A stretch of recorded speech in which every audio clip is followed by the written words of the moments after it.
Bom, lá vamos nós, né? Boa noite a todos. Muito bom estar aqui de volta, muita saudade dessa turma maravilhosa.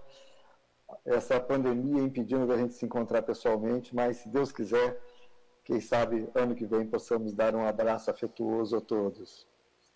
O nosso tema, Francisco, o Sol de Assis. Eu tenho uma paixão, uma admiração tremenda por Francisco de Assis. Para quem já conhece minha forma de expor, geralmente, e é o caso que a gente vai ter hoje, eu entro por uma abordagem histórica antes de nós chegarmos ao nosso foco definitivo. Pelos idos de 476 pós-Cristo, é saqueado e cai diante do poder dos chamados bárbaros.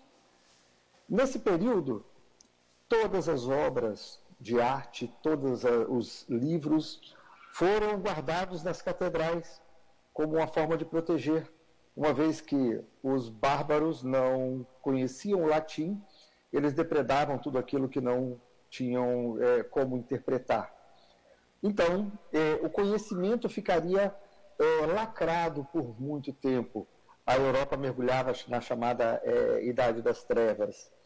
Forças como os francos, como os visigodos, os ostrogodos, os alemândios, os saxões, passam a travar guerras por todo. Era um embate de forças e valendo a lei do mais forte. A Europa, que até então pertencia ao Império Romano, ela encontra-se totalmente fragmentada. E diante da violência, diante das invasões, diante dos saques, era necessário buscar-se qualquer tipo de proteção. Eram muitos mercenários, eram forças de todos os lados, ou seja, estabelece-se um desequilíbrio de todas as partes. Nos séculos que se seguem, essas forças começariam a se agrupar, refazendo todo o mapa da Europa. Durante esse período também haveria um crescimento demográfico muito grande e começaria uma aceleração das atividades comerciais. Isso daria início à chamada Era Feudal, onde aqueles menores buscavam a proteção dos senhores feudais, que por sua vez se subordinavam aos reis de determinada parte, e os maiores dando proteção aos menores, para que pudesse sobreviver a essa época de tanto desequilíbrio. Pois bem, se nós lembrarmos que a Igreja de Roma tinha um vínculo tremendo com o poder instituído até então do poder romano, essa fragmentação vai gerar um desmantelar das conexões de suas unidades espalhadas por todo o território europeu. Naturalmente, a queda do fluxo de comunicação levaria a uma falta de união. E essa falta de união, vamos dizer assim, geraria a necessidade daquelas pessoas mais ligadas à religiosidade de cada lugar tentarem começar a fazer a sua própria interpretação, a sua própria, vamos dizer, exposição do Evangelho de Jesus. Só que essa interpretação não subordinada a um poder central leva a que se interprete como heresia, uma interpretação herética do Evangelho original. Então, geralmente, mais chegando lá por volta do século IX, quando o Clovis, que era o rei da França, faz a sua conversão ao cristianismo, então, essa força, a amplificação desse poder que a igreja tinha, que encontrava-se fragmentado, vendo surgir interpretações independentes do Evangelho, levaria a tentar se movimentar para combater a heresia. Em Milão, existia um grupo de tecelões que se mobilizaram, começaram a fazer a sua própria interpretação, os chamados humiliati. Já em Lyon, na França, foi basicamente um grande comerciante, que é Pedro Valdi, que resolve, vende tudo que tem e também começa a pregar o evangelho. Lá para o sul da França, nós vamos ver os cátaros, que também, naqueles chamados, eram chamados homens bons, que eles andavam, não tinham posses, não tinham nada, e levavam basicamente a pregação do evangelho. Um evangelho que defendia não se possuir patrimônio, que defendia ações do bem, e eles partilhavam entre aqueles que comungavam do seu pensamento um pão que era tido como, vamos dizer assim, milagroso. Só que essas forças crescendo geravam uma espécie de uma concorrência no poder. É quando, então, é implantado, é criado o Tribunal da Santa Inquisição. Por que eu dou essa volta toda? Porque, ao final do primeiro milênio, ou seja, ao final do século IX, ao final do século VIII, por aí assim, principalmente ao adentrar do segundo milênio, nós vamos ver crescer com tremenda força a imposição feita pelo Tribunal da Inquisição. A Inglaterra se desequilibraria e se subordinaria a isso. E é durante esse período que nós vamos encontrar, então, um comerciante italiano chamado Pietro de Bernardone, que era um comerciante, vamos dizer assim, de muito sucesso na cidade de Assis. Ele casara-se com uma esposa francesa chamada Pica Bourlemont. E juntos eles dariam à luz ao seu filho no dia 5 de julho de 1182, Giovanni di Pietro di Bernardone. Bom, Giovanni cresce dentro de uma sociedade ou dentro de uma família que dispunha de amplos recursos financeiros. Era uma família rica. E, dessa forma, ele era mimado de toda forma. Então ele cresce com aquela educação mimada que a gente vê acontecer até nos dias de hoje.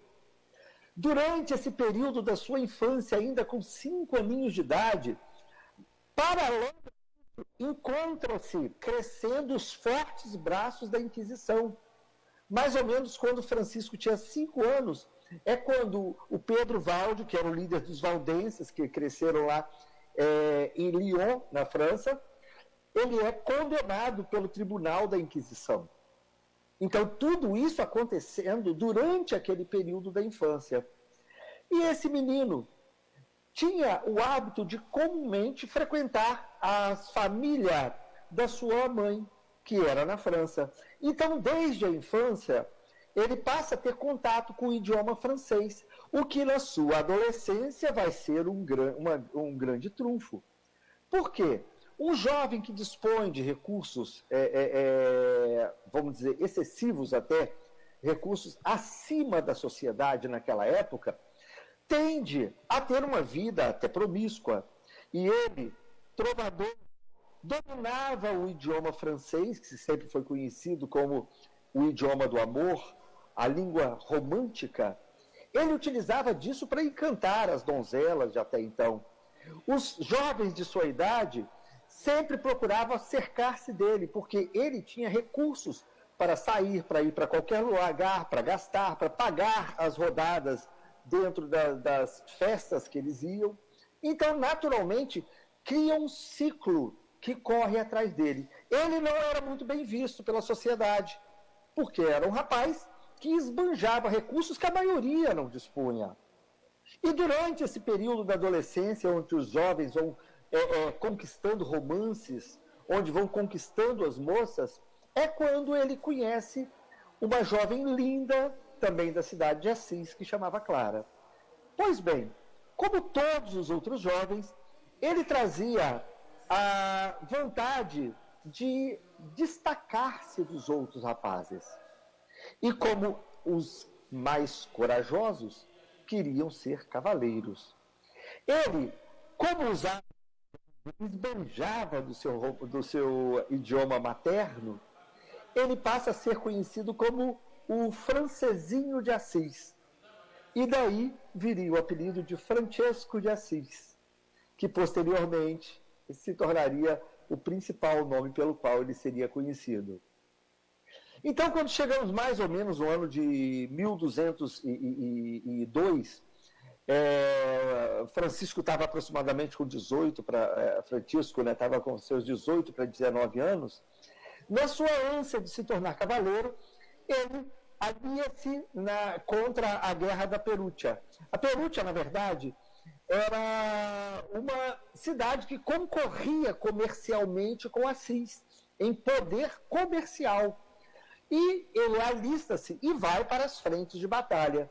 Mas, numa das primeiras batalhas, apesar de lutar bravamente, ele cai em poder dos inimigos. Então ele é preso e é levado para uma espécie de uma masmorra, onde ficaria preso por muito tempo.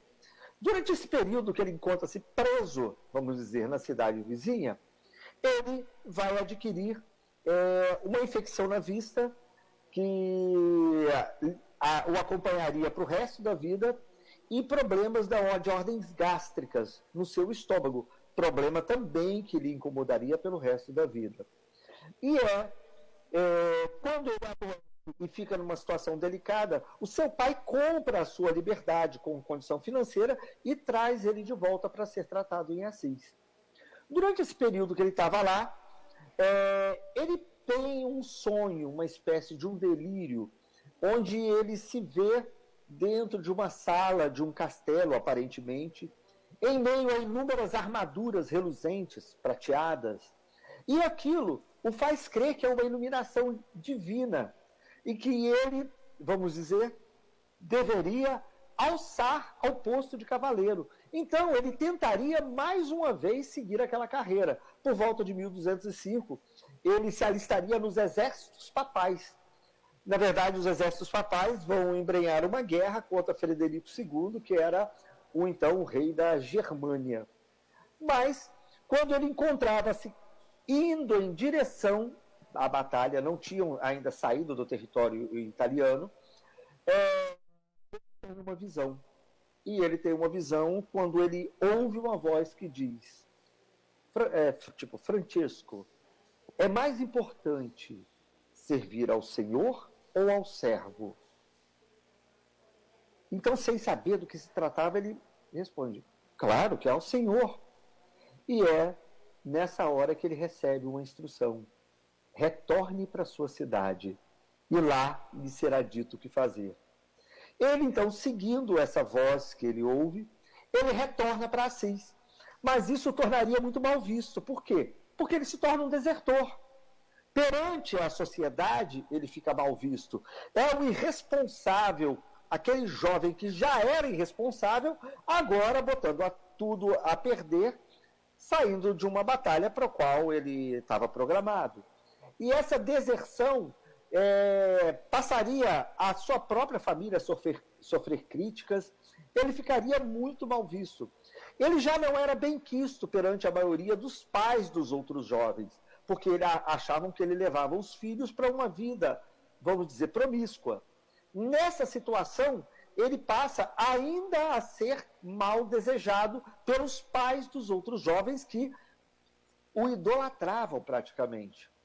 E durante essa condição que existia uma festividade que existia naquela cidade, que se elegia quem era o rei da juventude. E ele, para variar, é eleito rei da juventude.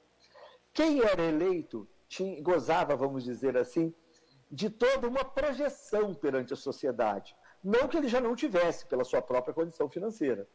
Mas, ou seja, isso colocava naquela condição.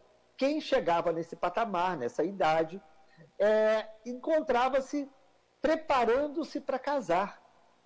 E é durante essa festividade que aqueles poderes, tudo aquilo, todos aqueles encantamentos da juventude começam a se tornar monótonos para ele. Então, durante ainda as festividades, ele foge e se retira numa caverna. Quando ele encontrava-se nessa caverna, somente um de seus amigos que passa a visitá-lo para levar alimentos, para atender. E ele demonstra claramente que ele vivia um conflito interior, um conflito existencial.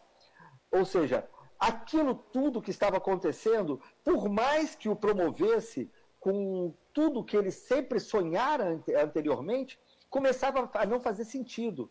Tal qual o cachorro que corre atrás da roda do carro, quando o carro para, ele não sabe o que fazer. Porque não tem graça, quem vai querer mastigar pneu?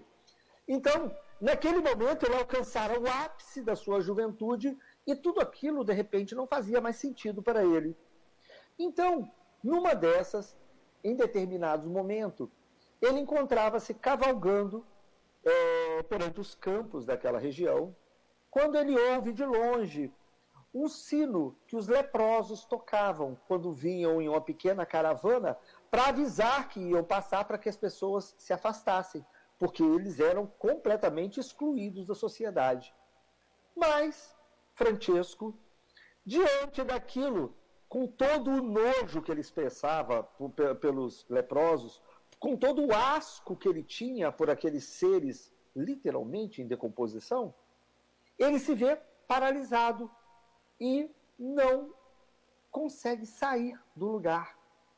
É quando ele vê lentamente que não era como uma coluna, como uma, vamos dizer assim, uma fila de leprosos, mas era um único leproso que caminhava tocando o sininho. E esse leproso estranha quando ele não sai da direção. Mas, ao contrário, ele se aproxima. Quando se aproxima, ele pega uma sacolinha que carregava-se moedas para fazer a doação e entrega aquele homem. Mas o homem olhava para ele com as faces desfiguradas, com chagas expostas e o cheiro, que não era dos mais agradáveis, naturais daquela condição que eles estavam.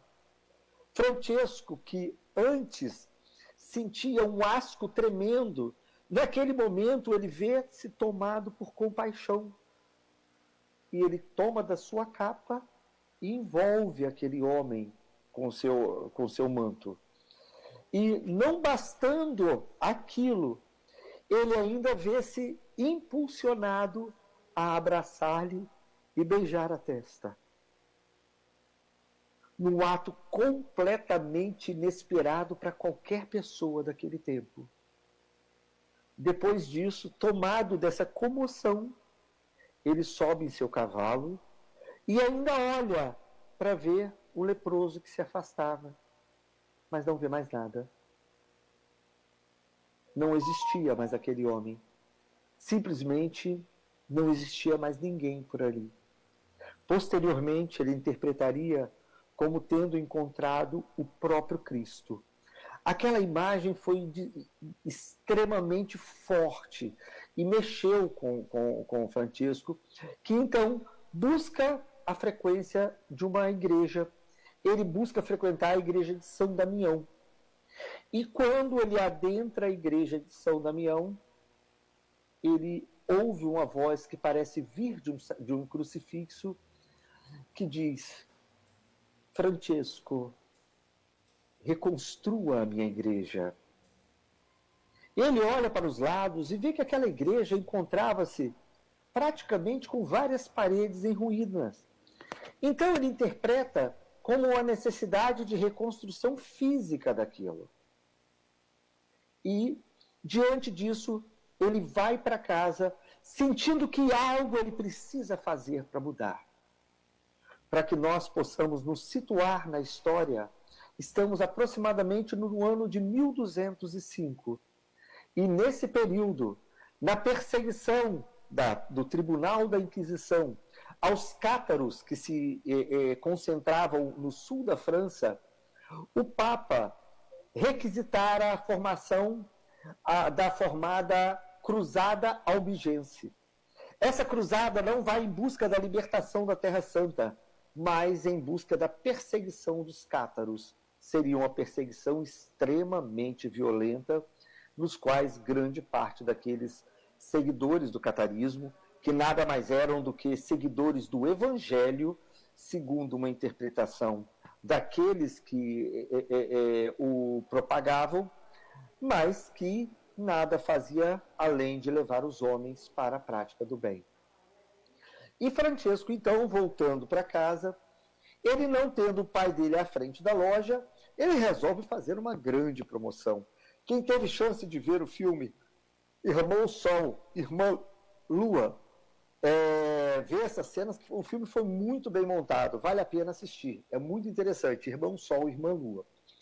Então, ele começa a fazer venda com as coisas abaixo do preço e consegue angariar um valor significativo em dinheiro e pega esse valor e doa para a igreja para que pudesse ser usado na reconstrução daquelas paredes que encontravam-se totalmente depredadas. Mas o seu pai retornando para Assis, é natural que ele não aceitaria aquela postura de Francesco. Então Francesco foge, refugia-se num celeiro, esconde e mais uma vez passa a depender do seu amigo, que de uma forma oculta passa a levar algum tipo de alimentação para ele. O pai dele fica irado, persegue, vasculha a cidade de perna para o ar tentando encontrar o filho. E considerando aquela postura que ele tivera de vender as coisas abaixo do valor, considerando, ele passa a ser considerado pela sociedade, agora não mais como um jovem desequilibrado, mas até adentrando aos quadros de loucura. Ele passa a ser visto como um desequilibrado mental. Quando ele sai daquele celeiro onde encontrava-se refugiado, ele encontrava-se agora com a barba por fazer, encontrava-se já com vestes sujas, e ele passa a ser perseguido como se fosse um maluco pela cidade. Então ele refugia-se junto da igreja da cidade, onde ele vai ao encontro de Dom Guido, que era o bispo daí, e ele expõe todos os seus pensamentos, ele expõe todas as suas ideias, e Dom Guido se encanta com a visão pura que ele trazia do evangelho, plantada nos seus novos ideais de vida. Era uma postura que raríssimas pessoas teriam condições de abraçar, mas considerando que se coadunava perfeitamente com aquilo que era proposto por Jesus, então o bispo não vê outra forma senão abraçá-lo. E ele passa, então, a ser um dos grandes protetores de Francisco. Quando, então, seu pai descobre que ele encontrava-se na igreja, parte para lá com toda a fúria. Ele, que era um dos grandes, vamos dizer assim, doadores de recursos, uma das pessoas mais respeitadas de Assis, chega lá e chama o bispo à responsabilidade da condição de total desequilíbrio do filho, que estava simplesmente depredando o seu patrimônio, que estava distribuindo aquilo de uma forma totalmente desequilibrada.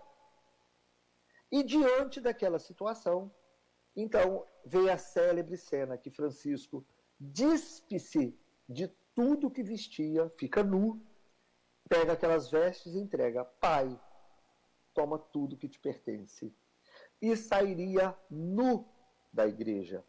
Passaria pela praça pública nu em direção ao bosque. Naquele momento, ele rompe com a família. Naquele momento, ele rompe com a sociedade.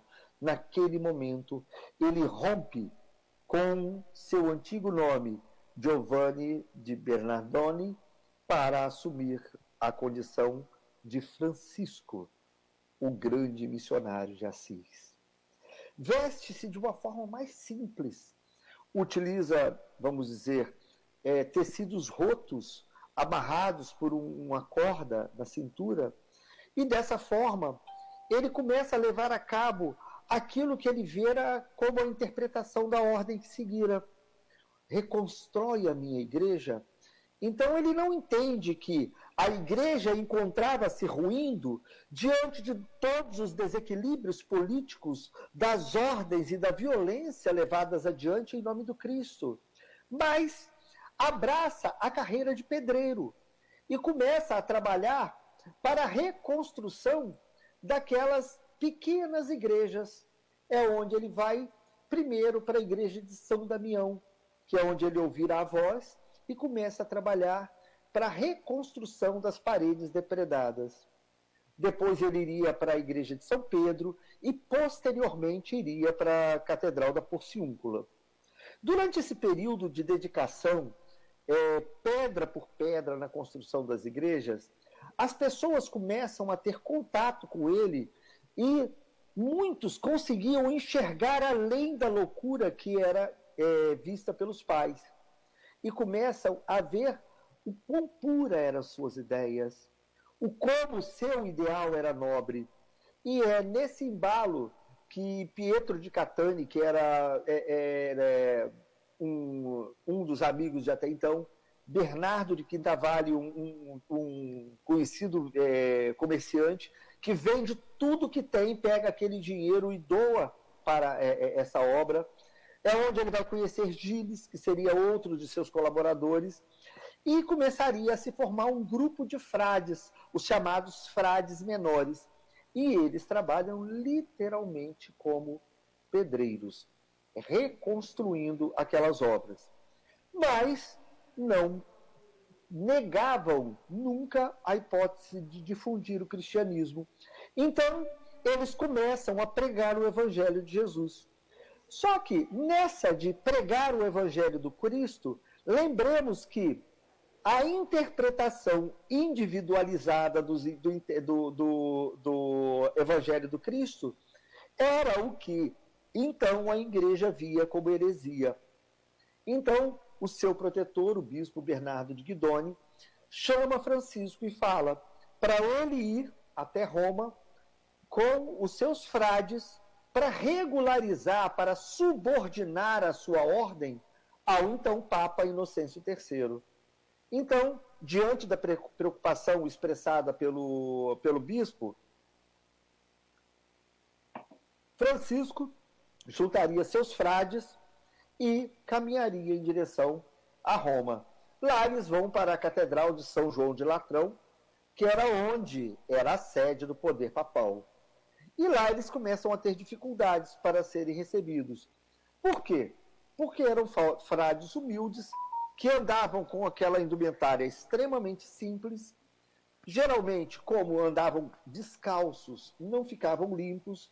Então, a primeira visão que se tem é que assemelhavam aos funcionários que tomam conta dos porcos. Então, eles não são recebidos na igreja. Eles não são recebidos.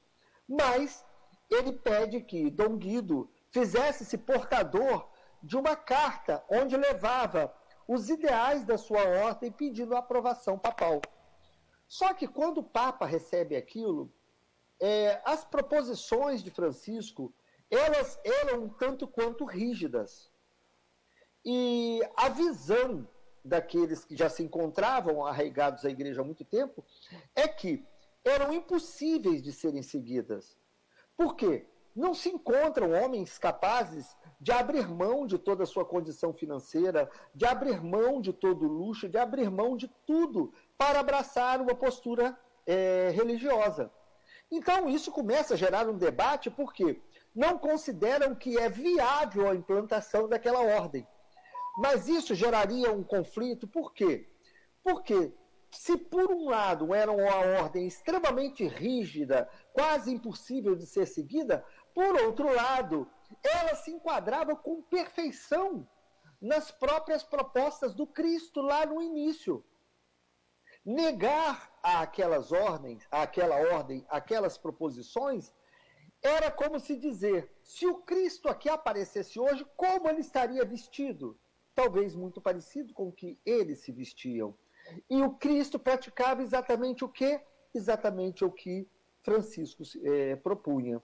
Então, não é dado uma permissão por escrito, é dado uma permissão verbal para que sua ordem pudesse prosseguir sem ser perseguida.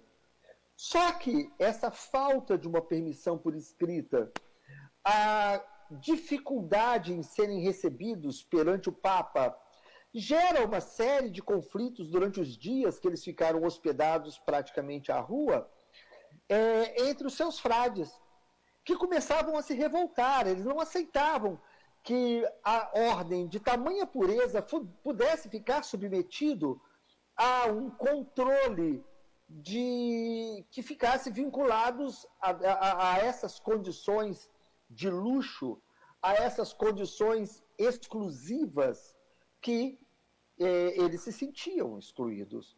Então, quando eles começam a caminhar de volta, isso gera um confronto entre os próprios frades.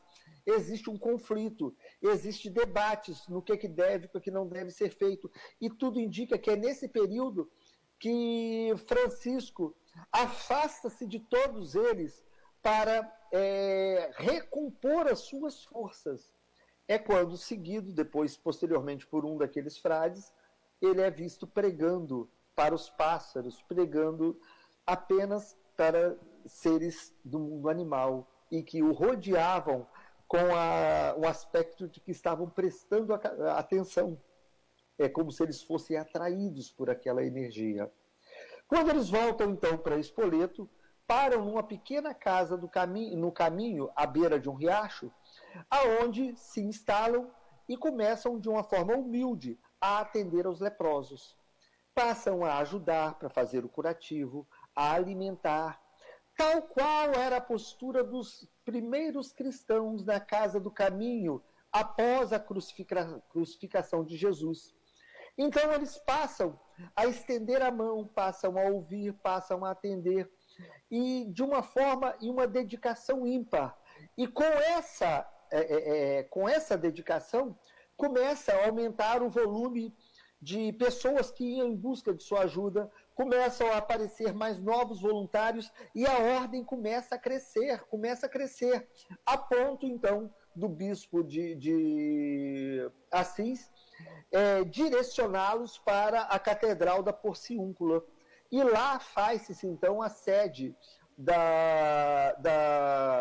do seu trabalho.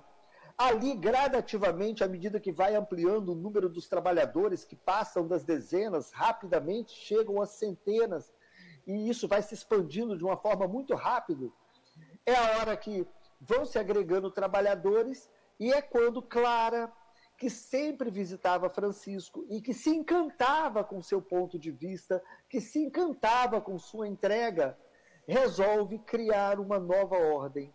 Ela se entrega, então, também ao trabalho evangélico e fundaria a chamada Ordem das Clarissas, que é a segunda ordem franciscana.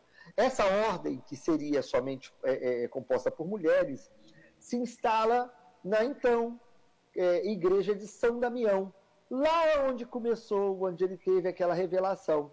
E lá, então, passam a se concentrar e dão prosseguimento.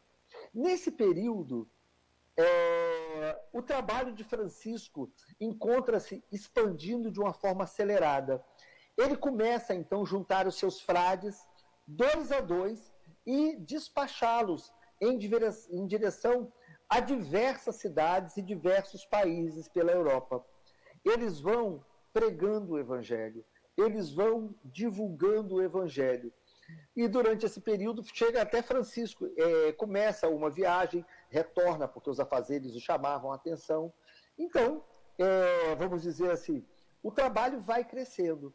Quando chega por volta de mais ou menos 1219, ele vê-se atraído e por um sonho antigo que ele tinha, que era de visitar a Terra Santa. A vontade de visitar Jerusalém e conhecer os lugares por onde Jesus passou. Pois bem, nesse período encontrava-se em andamento a chamada Quinta Cruzada. Essa Quinta Cruzada, históricos, ao invés de ir diretamente libertar Jerusalém, que houvera caído em poder dos mouros, poucos anos antes, mais ou menos na época que, logo depois que Francisco nasceu, Jerusalém caíra em poder dos mouros. Então, eles decidem que Jerusalém estava dentro de um território de dominação egípcio. Então, eles resolvem invadir o Cairo, tomar o Egito e, com isso, conquistar o direito a Jerusalém. Então, vamos dizer assim, esse esforço vai focando em direção ao Egito. Mas, ao longo do caminho, são batalhas para se conquistar espaços. E eles vão perdendo forças. E essas cruzadas geralmente levavam anos. E é durante esse período que Francisco vai em direção a Jerusalém. Jerusalém encontrava-se em poder dos mouros. E durante esse período que essas batalhas estavam ali por conta de tentar conquistar Jerusalém, Francisco ele é capturado pelo então sultão Al-Kamil. Ele vai até, vamos dar exemplo, aquela área, ele se torna, pela sua conduta, extremamente respeitável, e ele tem a esperança de conquistar o sultão para o cristianismo. Mas ele acaba por construir uma verdadeira amizade com o sultão. Uma amizade que faz com que o sultão crie grande respeito por ele. Ele tinha, inclusive, o direito de pregar o cristianismo dentro do próprio palácio, dentro dos trabalhadores, dentro daquela população que era islâmica. Tamanho respeito que ele conquista. Nesse período, as lideranças que encontravam-se dos exércitos papais encontram-se em desequilíbrio, em briga por posição, por poder dentro daquilo mesmo. E eles, diante da conquista que tiveram, e com esse sultão, que era poderoso, ele propõe àquela cruzada que parara e não conquistara o Cairo, é feita uma proposta de dar-se Jerusalém para os cristãos e eles retornarem, ou seja, não prosseguirem com aquela briga. Mas o ímpeto conquistador, o orgulho daqueles generais, faz com que eles recusem a oferta. E eles insistem numa batalha para tentar conquistar ainda o Egito. Dão alguns passos, mas são derrotados. Estabelecem, continuam aguardando reforços. Mais uma vez o sultão oferece Jerusalém em troca deles retornarem e pararem com aquilo. Mais uma vez o orgulho fala mais alto. Francisco tenta intervir e fala para não seguirem adiante porque ele não via com bons olhos, porque pressentira dificuldades. Mas os cristãos vão adiante e são derrotados. Francisco trabalharia para ajudar a cura dos soldados feridos, pararia para atender todos aqueles que sofriam daquela batalha, e com a proteção do sultão Al-Kamil, lhe é ofertado o direito de ir à Terra Santa.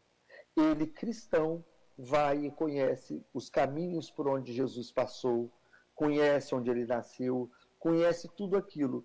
E em meio a essa viagem, onde ele também praticava a caridade, que ele recebe a notícia de que sua ordem encontrava-se tendo dificuldades organizacionais, dificuldades estruturais, dificuldades de convívio lá na Itália. Então, ele retorna imediatamente para a Itália. A caminho de lá, ele passa por Roma para pedir o apoio ao Papa, agora não mais Inocêncio III, mas agora o Papa Honório III, que emite uma bula. Francisco toma conhecimento de que a sua igreja, lá em Assis, agora estava revestido de suntuosidade. Inúmeras dos seus seguidores ou trabalhadores desposavam mulheres agora. Todos os princípios rígidos que ele criara estavam caindo por terra, porque não encontravam sustentação à medida que ia se desagregando aquela unidade de pensamento. E a instrução do Papa era que ele tivesse mais tolerância. Ele, então, refugia-se junto à igreja lá de São Damião, onde ele encontra com Clara. E por lá passa 2 meses recompondo forças para saber como lidar com a nova condição.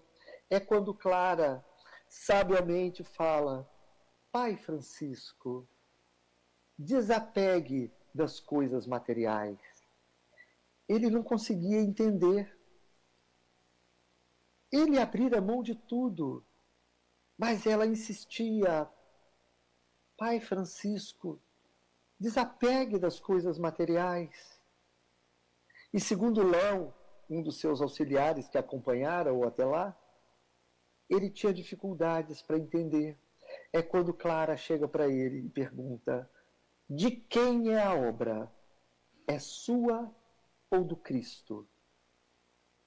E ele é obrigado a reconhecer. Ele construíra uma obra para o Cristo e não para si próprio. Então ele compreende que ele não era proprietário daquilo. Então, seguindo a orientação papal, seguindo a orientação de Clara, é fundada a terceira ordem franciscana, a Ordem dos Leigos. Aqueles que gostariam de trabalhar, mas não tinham ainda maturidade para dispor da vida conjugal, para dispor e para negar a todas as posses financeiras. Ou seja, era necessário uma reforma e abrir portas para que trabalhadores não tão dedicados, não tão espiritualizados como aqueles primeiros, também pudessem fazer parte daquilo. É quando então ele lega a direção do seu trabalho a Pietro de Catane e retorna para suas bases, para a igreja da Porciúncula, e volta para um trabalho simples. Ele mais uma vez volta a atender, trabalhar junto aos necessitados, trabalhar junto às bases das ações. Durante esse período, ele retirava-se com frequência para o bosque, e os seus frades mais próximos queriam entender o que estava acontecendo. Não entendiam aquelas fugas de Francisco. Então, certas vezes, Léo vai até o bosque e vê ele ajoelhado sozinho, como se transfigurando diante de uma luz, a dizer: eu não sou puro, eu não sou digno de receber tamanhas coisas. E ele não via ninguém com quem Francisco estava falando, mas era a comunhão daquele fiel trabalhador com o próprio Cristo. E é durante essas idas e vindas que ele receberia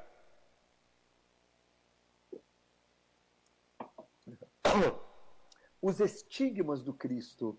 Suas mãos e seus pés ficariam gravados com os feridos do cravo na cruz. Ele não se achava digno de receber tamanha condição. Então ele tentava ocultar aquelas marcas, tentava não deixar com que as pessoas percebessem aquilo que para ele era um mérito do qual ainda não era digno. Então ele volta a assumir o trabalho, mas cada vez mais as suas deficiências da vista se agravavam. Cada vez mais as suas condições gástricas se agravavam. E ele começava a ter dificuldade para caminhar, porque aquelas chagas dos cravos sangravam. Ele mancava. Ele precisava muitas vezes ser carregado. E é quando, nessa condição, ele é chamado a comemorar o Natal na cidade de Grétio, ali perto. Para lá indo com o auxílio de seus companheiros, ele vendo uma caverna que tinha muito próximo à cidade, ele resolve reconstruir a cena do nascimento de Jesus. E lá ele leva alguns animais, leva pessoas que encenariam o quadro da manjedoura, dando início ao culto da imagem de um presépio. Era o primeiro presépio em tamanho natural, vamos dizer, interpretado pelos trabalhadores próximos e que fizeram parte da comemoração do Natal daquela cidade. E nessas condições de extrema dificuldade para caminhar e para ver, Francisco ainda se submeteria a um tratamento médico com os parcos conhecimentos daquela época para o sofrimento que tinha na vista. Só que o cirurgião ou médico de até então tinha como proposta para amenizar suas dores de cauterizar os seus olhos com ferro em brasa. Ele se expõe a essa dor quando ele diz: bendito fogo, aquele que o abraçava para subtrair-lhe a dor que lhe perseguia e incomodava tanto. Mas a imperícia daquele dito profissional, a falta de conhecimento e habilidade necessária, faz com que ele não somente queimasse os olhos de Francisco, mas estendesse com um ferimento que iria até os seus ouvidos. Isso passa a infeccionar e a drenar pus por longos tempos. E ele passa a carregar um novo ferimento, além de não mais dispor da visão. Posteriormente, lhe seria proposto e lhe era ofertado cauterizar o próprio ouvido com, mais uma vez, o ferro em brasa. Dizem que, segundo Joana de Ângeles, é um tratamento a que ele se expôs sem sequer demonstrar um gemido.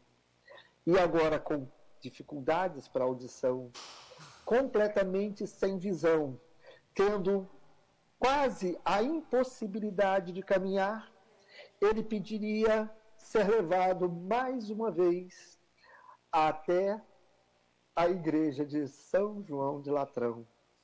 Lá ele despediria-se de Clara, sua grande companheira desde a juventude, para dar seguimento ao grande exemplo que foi a sua vida.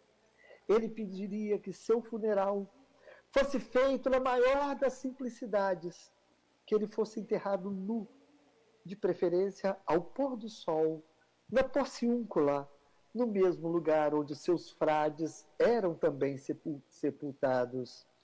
E é dessa forma que ele grava sua imagem para ser lembrado, talvez principalmente através da oração que se torna eternizada pela maravilhosa negação a si mesmo. Senhor, faz de mim um instrumento de sua paz. Onde houver ódio, que eu seja capaz de levar o amor. Onde houver a ofensa, que eu possa estender o perdão. Onde houver a discórdia, faz-se de mim, mestre, o Senhor que leve a união. Que eu leve a dúvida, onde a sua fé esteja a fraquejar. Que eu seja capaz de levar a verdade onde o erro esteja prevalecendo. Que eu possa levar a esperança onde o desespero esteja a reinar. Senhor, onde a tristeza esteja fazendo-se presente, que eu seja capaz de ser o veículo da alegria. Onde as trevas ainda povoem o coração do homem, que eu seja capaz de levar a tua luz. Perdoa-me, Jesus, e dê-me a capacidade de compreender muito mais do que eu busque ser compreendido. Dá-me a capacidade de amar muito antes de querer ser amado. Mestre dos mestres, ajuda-me a compreender que é somente doando de mim mesmo que eu haverei de receber o meu quinhão. Ensina-me a perdoar, pois é através do perdão aos nossos irmãos que eu conquistarei o perdão para minhas próprias faltas. Senhor, perdoa-me e ensina-me a compreender que é através das portas da sepultura que eu sou capaz de adentrar a vida eterna. Francisco, segundo narram algumas literaturas espíritas, seria a reencarnação de João Evangelista, aquele que aos pés da cruz recebera instruções do Mestre ainda em vida. Filho, eis aí a tua mãe. Mãe, eis aí o teu filho. Em sua juventude, então João abraçaria o Evangelho como um novo lema de vida. Jesus nascera em seu caminho naquele instante, e ele defenderia com toda a avidez a não acumulação de posses, sabendo que nós quase sempre, muito mais do que possuirmos as coisas, acabamos sendo possuídos por aquelas coisas que tanto almejamos. João, o apóstolo dileto do Cristo, um dos poucos que viveu até a idade mais avançada e que foi capaz de nos oferecer os alertas do Apocalipse. O Espiritismo no Brasil, o cristianismo no Brasil, muito tem a herdar a abraçar e a agradecer da ordem franciscana. Foram os franciscanos que abriram caminhos catequizando o Brasil, plantando a semente do Evangelho na terra do pau de madeira vermelha. E nós, espíritas, angariamos a companhia bendita de Joana de Ângeles como orientadora do nosso querido médium e palestrante Divaldo Pereira Franco. Ela, que segundo narra a literatura, assumira o papel naqueles tempos de Clara de Assis. Temos então agora os grandes líderes que nos legaram caminho de luz para que possamos pautar os nossos passos. É a preparação para que aqui se implante a chamada pátria do Evangelho.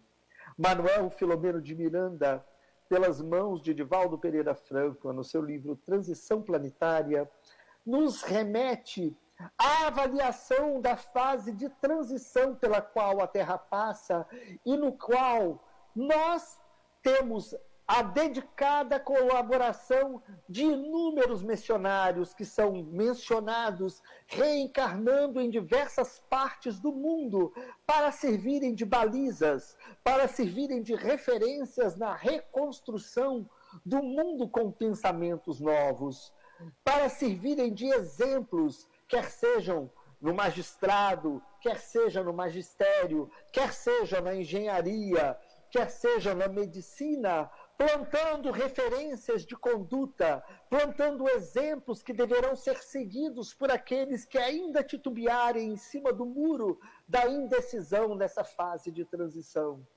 E essa mesma obra nos traz como revelação que o nosso querido exemplo de Assis em breve traçará seus passos novamente entre nós, provavelmente ainda nas bandas da Europa, trazendo a sua contribuição valorosa na reconstrução do Evangelho do Cristo, agora com corações renovados, dentre aqueles que fazem parte das bem-aventuranças propostas no Sermão da Montanha para a construção de um mundo renovado. Bem-aventurados os mansos, pois herdarão a terra. Bem-aventurados os misericordiosos, pois alcançarão misericórdia. Bem-aventurados os puros de espíritos, pois esses verão a Deus. E é um momento mágico, cujas portas da regeneração abrem-se à nossa frente, tendo nós um exemplo bendito que nos foi legado pelo grande missionário de Assis, tendo nós a tradução das obras fantásticas através da interpretação da visão kardeciana, e temos então o Consolador do Cristo a nos guiar os passos. Para quem se deu a dedicação de ler a obra Os Mensageiros, de André Luiz, sob psicografia de Chico Xavier, pode se recordar de quando André foi atrás do Ministério da Comunicação em busca de aprendizados e experiências novas. E lá, orientado por aqueles que preparavam o trabalho de inúmeros médiuns que estavam programados de reencarnar aos milhares aqui no mundo, alerta para o seguinte: milhares de tarefeiros partem daqui anualmente com o intuito não somente de serem simples carteiros, a entregarem as correspondências de luz aos seus destinatários, mas são preparados para serem verdadeiras cartas vivas, que deverão próprias vidas, para que sejam, sim, o exemplo a serem seguidos. Por que eu menciono esse caso? Porque eu me recordo das palavras de Francesco, quando disparava seus pares de frades a visitar toda a Europa para difundir o Evangelho, quando ele dizia: ide, pregai o Evangelho em todas as partes. Se for preciso, usem até palavras, porque o Evangelho não foi feito simplesmente para ser cantado, não foi feito simplesmente para ser pregado com palavras em púlpitos, pela internet ou por qualquer lugar que seja. O Evangelho foi feito tal qual Francesco nos diz, tal qual nos diziam os orientadores de André, foi feito para ser vivido. E nossa missão, como espíritas cristãos, é abraçarmos o Evangelho em nossas vidas, dando vez para que ele possa estar presente, não mais somente em nossos pensamentos, não mais somente em nossas palavras, mas principalmente em nossas ações. A palavra é capaz de convencer a muitos, mas é o exemplo que arrasta as multidões. Tal qual a grande Clara, na posição de Joana de Ângeles, nos propõe em O Homem Integral, que coadunando nossos pensamentos, nossas palavras e nossas ações, passaremos a ser o exemplo dentro do Evangelho da presença do próprio Cristo, sendo seres integrais. Assumamos nós a nossa tarefa e vivenciemos o Evangelho do Cristo como sempre proposto, desde 2000 anos atrás e posteriormente revividos pelos grandes baluartes do Evangelho, que sempre nos vêm para recobrar, para clarear a nossa memória e para nos incentivar com o adubo da fé, para que tenhamos força para mudar o nosso caminho. Façamos um Natal dentro de nós. Permitamos que o Cristo nasça, como nasceu para João, no momento que falou, filho, eis aí a tua mãe, para o momento que nasceu com Francisco de Assis, quando ouviu, Francisco, reconstrua a minha igreja, façamos nascer em nós e coloquemos o Cristo vivo em nossas mãos a partir de agora. Muito obrigado a todos vocês pelos momentos de atenção. E perdoem se às vezes eu adentro demais a parte histórica e às vezes posso tornar complexo, às vezes algo que é tão simples. Mas eu lhes proponho, coloquemos o Evangelho em nossas vidas. Eu os convido agora a me acompanhar numa oração de agradecimento para que nós possamos encerrar o nosso estudo dessa noite. Bondoso Mestre, orientador de todas as horas, mais uma vez vimos a Ti humildemente, Pai querido, rogando que Tua misericórdia possa se fazer presente em cada um dos lares, em cada um dos trabalhadores, em cada um que neste momento encontra-se em comunhão conosco em oração. Rogamos, Pai, pelos lares que padecem das dores dessa pandemia e que padecem pelas dores das experiências pelos quais passam. Senhor, rogamos que Tua bênção possa nos acompanhar na semana que se inicia, colocando o bendito bálsamo em nossas vidas e o bendito adubo para que tomemos decisões mais sábias e construamos um objetivo de luz em nosso caminho. Bondoso Mestre, rogamos pelo Teu amparo em cada momento de nossas vidas, com a Tua permissão, com a permissão dos trabalhadores encarnados e desencarnados do Centro Espírita Trabalhadores de Jesus, com a permissão de todos vocês que estão conosco em prece, nós encerramos o nosso estudo dessa noite. Muito obrigado. Que Jesus os abençoe. Muita paz. E que a semana seja maravilhosa. Fiquem com Deus.